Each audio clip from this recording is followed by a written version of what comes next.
What is going on, everybody? Welcome back to the channel, man. I hope you guys have had a great week. This is the NBA midweek check-in, man. We are here on Wednesday, the last Wednesday of November, which means basketball is about to start kicking up a notch, and so is football. So this is a great time of year if you're a sports fan. Hopefully, if you're watching this, you are a sports fan.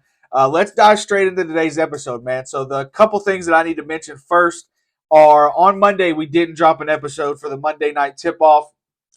Two reasons for that. One, the games on Monday didn't really pique my interest. I didn't think you guys would enjoy any of those games.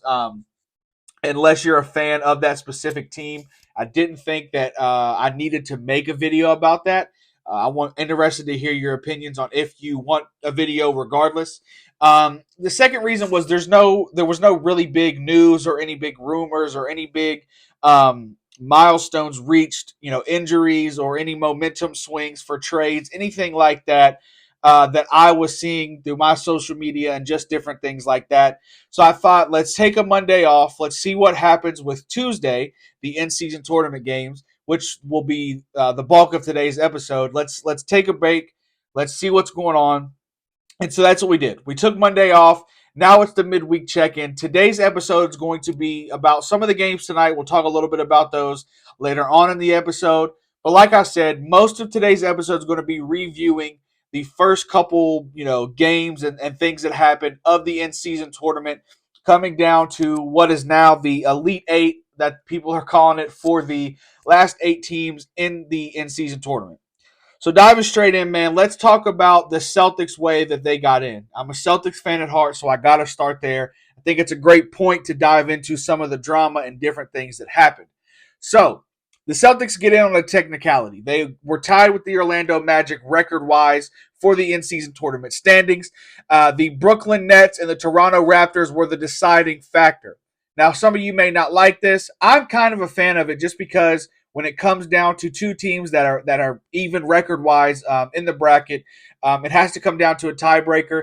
Brooklyn needed to win for the Celtics to get in, and vice versa. Toronto needed to win for the Magic to get in. Obviously, Brooklyn wins, and the Celtics move on. The Celtics play the Pacers, which I think is a really good matchup, even though we beat them heavily this past matchup. They were without Tyrese Halliburton. So it's going to be a little bit interesting. We blew them out by almost 50. I think Tyrese has a little bit more to say about that this time, especially with money being on the line and things like that. And so I'm really looking forward to that matchup, man. But let's stay on what happened on Tuesday before we dive into the next couple matchups, which are going to be really, really cool. Some of the other games also were filled with drama. Different game down to the wire. I think a lot of players were playing for that money for the guys that are on the bench to get that little extra boost in their paycheck, which is really fun to see. The games were really, really competitive, which was also really fun to see. I think overall, the success of the first round of the in-season tournament games were a success for the NBA. This is what they wanted. They wanted more drama. They wanted players to play harder, and that's exactly what they got. It was really fun and intense to watch. It felt like not fully like playoff basketball, but you could really tell that the guys on the court were playing for something more than just a win or a loss in the standings column this early. I think it was a great way to get attention early on in the NBA season. Typically, as we all know, a lot of people believe that the NBA season doesn't start till Christmas Day. That's kind of the day where everybody is, people have about 15 games, 20 games into the season. And so the storylines have kind of built up. There's been a couple big trades that have caught people's attention. And so I think it was a really good idea I think it was a really successful idea that was able to draw eyes to the earlier part of the NBA season. And now, as we move on to the second part of it, where it's the single elimination round, three games each to get to the NBA in-season championship, I think this is where it really kicks off to another level. Now, let's be honest here. If somebody gets hurt in this tournament for one of the contending teams, which we'll talk about here in a minute, who the teams are, I'm sure you guys already know. But if somebody gets hurt in this run, hopefully not for anybody. Injuries suck. I know they're a part of the game, but you never want to see anybody get injured, right? And so, but I think that even though some people, some teams may not believe that this is a big thing.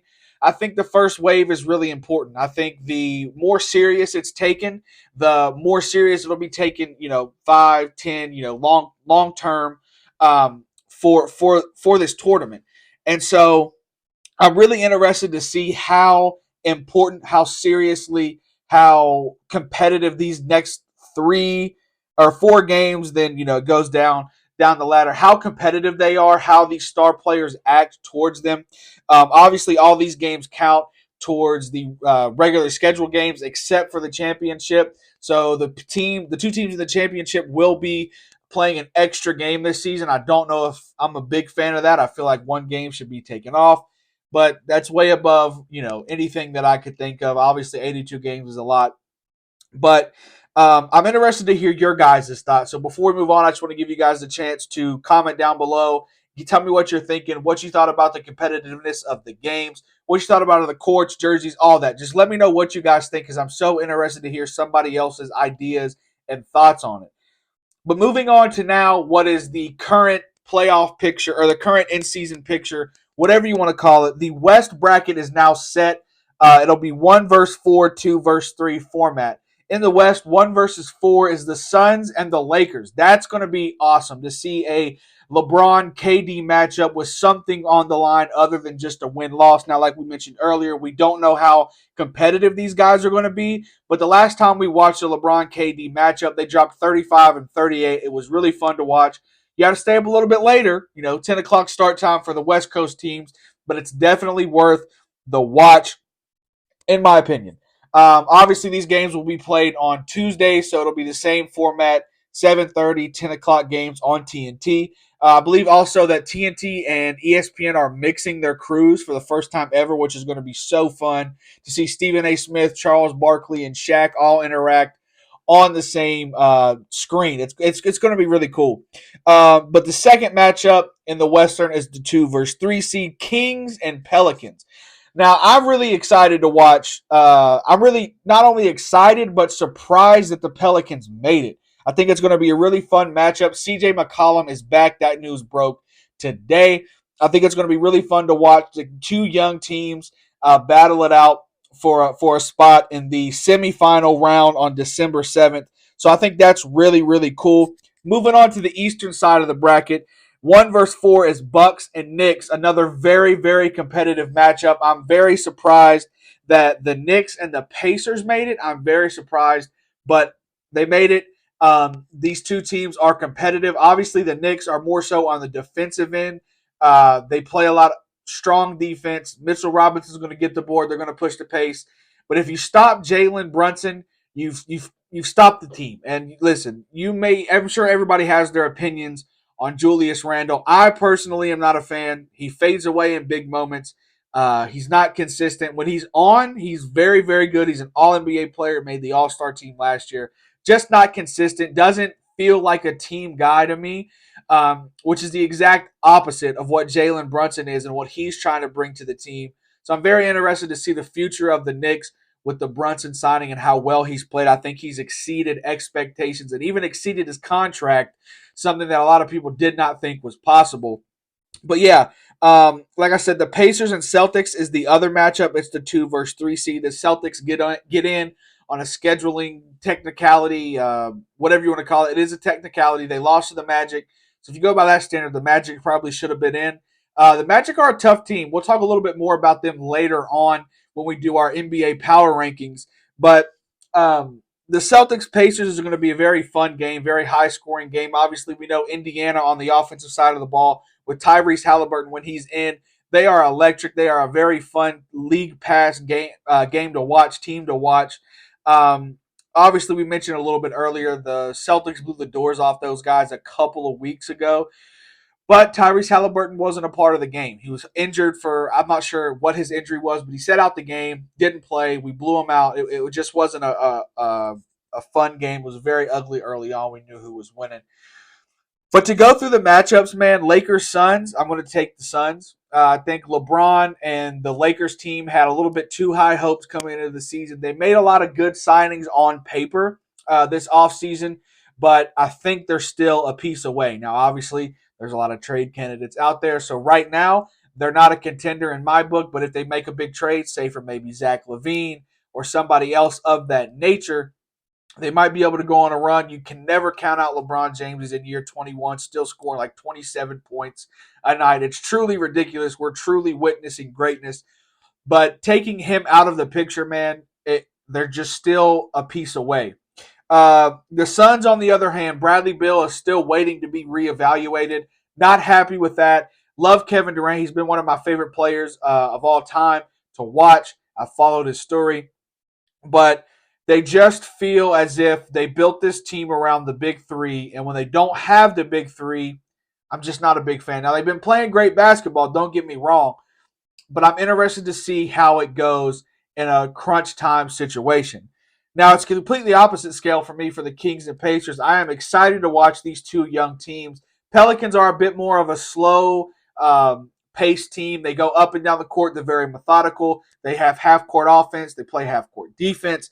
The Kings, on the other hand, are going to run you out of the building. They're very similar to the Indiana Pacers in that aspect to where they just want to run. They just want to go. They want to play offense. If you score on the defensive end, cool. We're going to come down. We're going to run really quick, and we're going to get a shot off. And with the players they have, they make them. They're a really fun team, like we mentioned, to watch. But in this game, I want to take the Kings. I think De'Aaron Fox and Domantas Sabonis duo has been really, really, really more than what the Kings expected when they made the trade for him for Tyrese. And so I'm going to take the Kings to move on. Moving on to the Eastern Conference, Bucks, Knicks, another heavy defensive team. Well, I should say one team that's trying to play defense, one team that's pretty good at defense.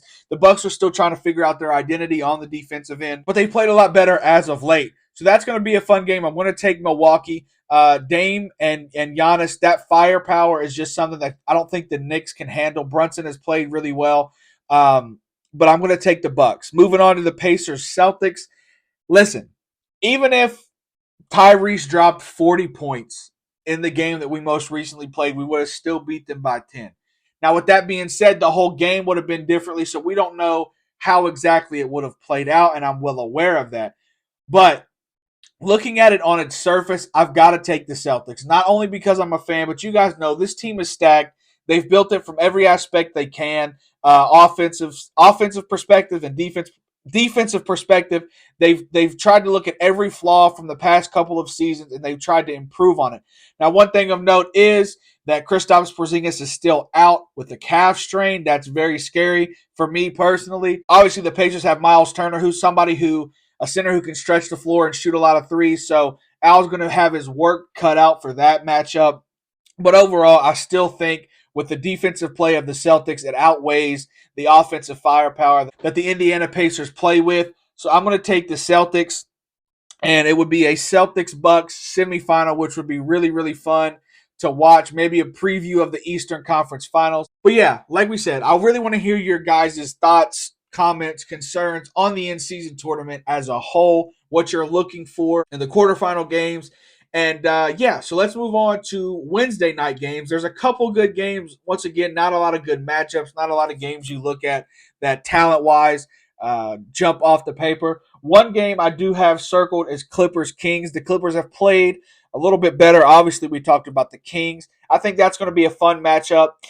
Just in general, a lot of good talent on the floor is always a good recipe for a good game. So I look forward to that. Also, 76ers Pelicans. CJ McCollum makes his return tonight against the 76ers, so maybe he can give those guys a boost. I will say, though, someone who hates the 76ers and hates how Joel Embiid plays, they're rolling. The 76ers look good. They've had a few up and down moments these past couple weeks, but overall they played really good ball. I still, very similar to the Lakers, think they're a star or just a couple of decent pieces away from being a true contender. But I like what they're doing. I like what they've built. They've been through a lot as a team. And so for them to still be competing after two just massive ordeals over their point guard wanting out, I think they've done a really good job of keeping calm and still playing good basketball So those are the two games I'm going to watch. I'm going to take the 76ers and the Kings in those two matchups. So let me know if you agree, disagree. Also, let me know in the comment section some of the games you think will be interesting tonight. But that's pretty much all for today, guys. I hope you enjoyed today's episode. Make sure you hit all the links in the description. Join the Discord, Twitter, all of that. Always come chat it up with me. I'm so interested to hear your guys' opinions. With all that being said, I'll catch you on the next one. Peace out.